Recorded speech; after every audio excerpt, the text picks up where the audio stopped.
Our next guest is a podcaster and an author who is using her platform to help inspire others in the wake of her own family's tragedy. Amber Smith and her husband, former country singer Granger Smith, lost their 3-year-old son, River, in a drowning incident in their own pool.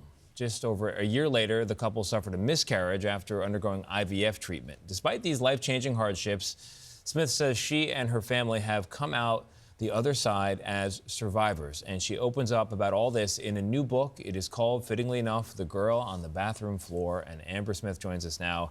The book is really powerful. The title is self-explanatory. I think you were that girl on the bathroom floor so many days and nights after River's death. First of all, this happens to so many families, and I'm so glad you're speaking out about it. What do you hope people take away from the book?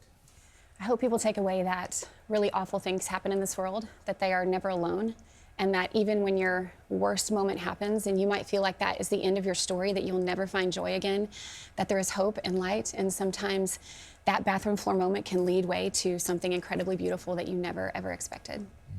Amber, I'm so glad to meet you. I remember when CBS Mornings interviewed you and your husband after River's death, and you guys were so open then and you're so open now.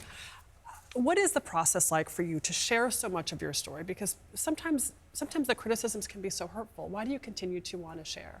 I think it's because it's real life. Everyone around us is suffering something, and we just wanted to be vulnerable and allow people into our story and make them feel like they are not alone. And that's what I wanted to do, is invite people in and use this book hopefully as a companion to them in their pain, and ultimately point them to where our hope and our light lies, and that's our Savior, Jesus. You know, men and women tend to deal with tragedies like this in different ways, and your husband has written about his own experiences. Can you talk about the differences between how men and women process a tragedy like this? You know, grief is very different for every person in the family. Even our children grieved very differently. But I think for most men, they tend to internalize things and try to be the rock for the family, and that can lead to really devastating things, which it almost did for my husband. He almost took his own life. He almost you took can feel his like life. you're to blame. Yeah, he had a lot of guilt and shame over what happened, and especially, like you said, with the outside world coming in and attacking us, it makes things a lot worse. I'm really glad that he wrote his book, that he processed his pain, but ultimately that he cried out to God, and God saved him, and he's still here. And he's no longer doing music anymore. He's a pastor. It's just been a very beautiful thing that we never thought that would happen in our lives. You guys really spare no detail in describing what happened that day. Can you tell us, you know, what happened and what you want people to know about water safety?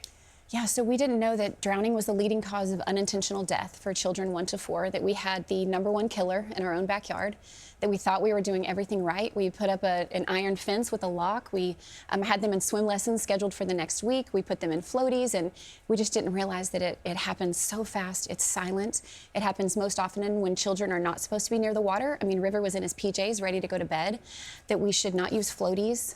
We were putting him in a drowning position in the puddle jumper because he was thinking that he could swim. You know, we thought we're protecting them, and we're actually doing them a disservice. And we need to learn CPR. You need to have multiple barriers in place, because one barrier can fail, as it did in our case with the gate.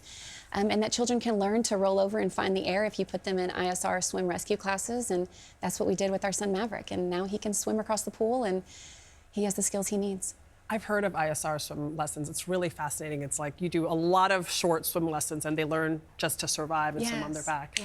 Amber, thank you for writing this book, for sharing your story. I honestly, I think of you and your family often when, you know, we're always around pools. Yeah. Like it's so powerful, your message. Thank you so much. Thank you so much. The book is called The Girl on the Bathroom Floor. It is available Tuesday, October 14th. I know it can be a great companion for anyone dealing with any kind of grief.